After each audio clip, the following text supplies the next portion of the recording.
It's been a long time coming, but it's with enormous pride that I stand to celebrate the passage of the REINS Act in the House of Representatives today. This landmark legislation represents a significant step forward toward reining in the ever-expanding federal government. And I'm immensely grateful to House Republicans, to the House Freedom Caucus, and to Representative Kat Cammack for their unwavering persistence in championing this desperately needed reform legislation. The journey of the REINS Act began years ago with a profound recognition that something was fundamentally wrong with our federal regulatory system. We realized that the power wielded by these faceless agencies was unfolding unchecked, eroding the very foundations of our republic, rendering it unaccountable. The notion that a small group of unelected individuals could impose far-reaching regulations that affected every aspect of our lives was itself an affront to the principles upon which this great nation was built, certainly contrary to the rules established and embodied in the Constitution that govern the way our government operates. Year after year, proponents of regulatory reform within the federal system have fought against the odds, facing resistance from those who have defended the status quo. We knew that the American people deserved better, that their voices should be heard, and that their elected representatives should have the final say. Throughout its evolution, the REINS Act has undergone refinements, fine-tuning its provisions to maintain the cutting edge while ensuring democratic accountability. It's about reining in unchecked power, bringing spending under the watchful eye of our elected representatives, and restoring the principles of transparency and accountability. The tenets of the REINS Act are rooted in common sense in a way that every American can grasp. If you understand the concept of no taxation without representation, then it should be easy to understand the REINS Act. But what exactly does the REINS Act mean for hardworking families? Well, the entrepreneurial spirit runs deep within our country, the entire country, and certainly within my home state of Utah, driving economic growth and fostering innovation across various industries. From tech startups to local artisans, Utahns have a strong inclination to pursue their passions, start their own businesses, and create opportunities for themselves, their families, and their communities.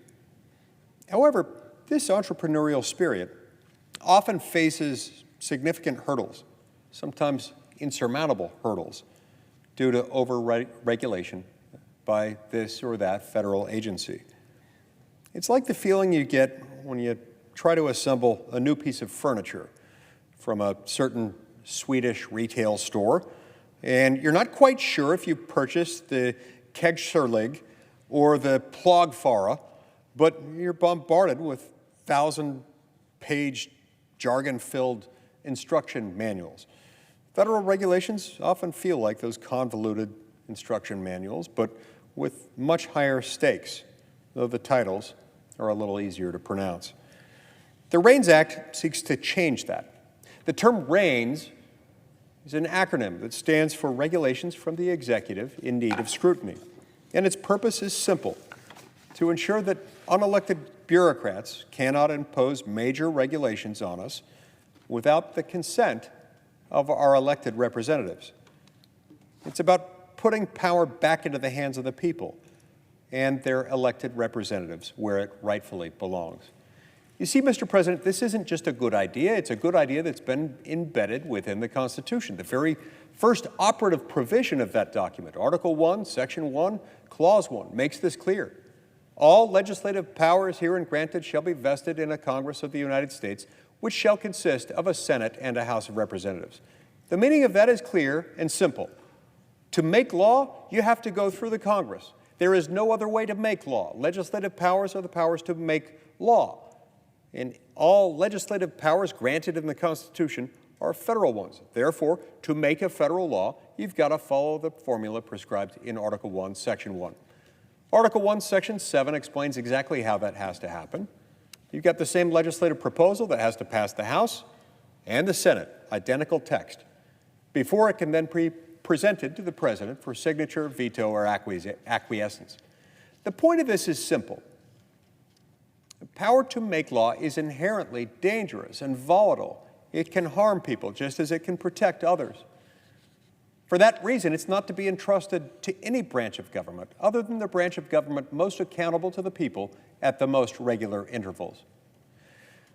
You see, regulatory reform is more than just some esoteric concept that exists solely within Capitol Hill or in Washington, D.C. Its impact reverberates across our daily lives, affecting everything from the cost of goods and services to the livelihoods of hardworking individuals and families. That's why it's about a whole lot more than just what the Constitution says and what it should be interpreted and understood to mean. It's about how this affects individuals and families. By requiring congressional approval for major regulations, enactment of a new major rule regulation, as if it were a legislative proposal, rather than just allowing executive branch agencies to make new laws themselves, the REINS Act brings accountability and transparency to the rulemaking process, injecting a much-needed and constitutionally prescribed dose of common sense into our bureaucratic system.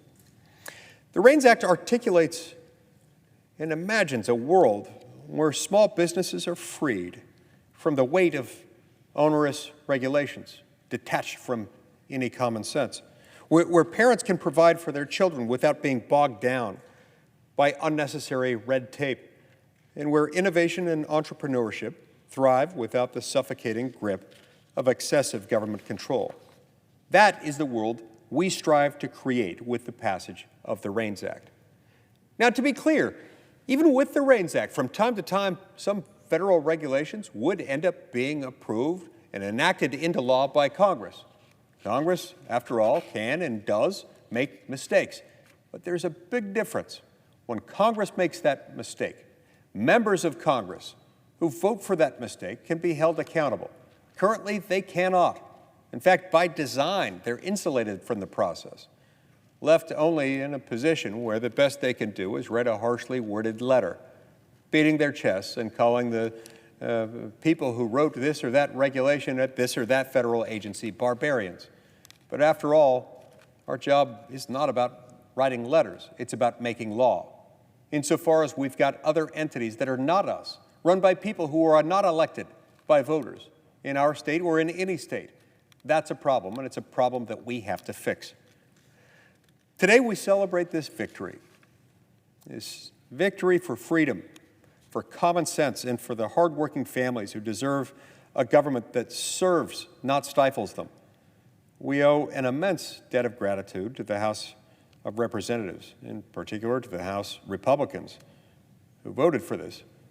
Specifically, most notably, the members of the House Freedom Caucus for their tireless efforts in pushing this legislation forward, reminding us all that persistence and unwavering dedication can yield remarkable results. I stand before you humbled and honored to witness this historic moment. Together, we can continue to fight for this needed reform, not just as an abstract concept, not just as something that the Constitution already requires, but also as a tangible path toward a brighter, more prosperous future for all Americans. All Americans benefit from this, but it's especially those Americans who struggle who will benefit the most from this. You have to remember that these regulations, when they're put in place, come at a cost. They're not free.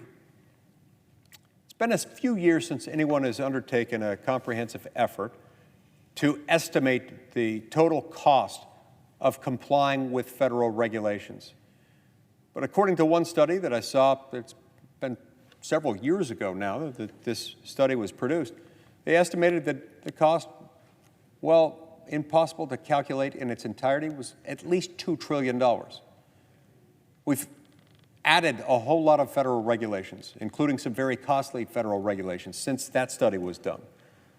One can surmise from that the cost is now somewhere between $2 trillion and $3 trillion. This is an enormous sum of money. Now, let's not deceive ourselves. Let's not minimize this by assuming that those costs are borne simply by wealthy Americans, by big blue-chip corporations, by someone who we can imagine in our mind's eye as a Monopoly game piece wearing a monocle, dressed up like Mr. Peanut. No, that's not who pays for this. Who pays for this are hardworking Americans, disproportionately America's poor and middle class, who pay dearly for this. That $2 to $3 trillion figure, that's borne by you and me and borne disproportionately by those who are near the bottom of the socioeconomic scale. Those people who are working hard, living paycheck to paycheck, find that as a result of these regulations, everything they buy, from cornflakes to cars, from groceries to gasoline, everything in between, becomes more expensive. They also pay for it through diminished wages and unemployment. Those are real people who are being harmed by these things. The least we can do is, before subjecting them to even more regulations that are going to cost America's poor and middle class even more money, we owe it to them to have the decency to at least vote on these regulations before they have to comply, before they have to pay through the nose yet again for more and more products. Inflation has many causes, but one of the significant ones is excessive federal regulations. Those regulations won't go away with the REINS Act, but when the REINS Act becomes law, we'll at least be doing the American people the basic courtesy of voting on regulations before they have to comply. It's not too much to ask. Thank you, Mr. President. I yield the floor.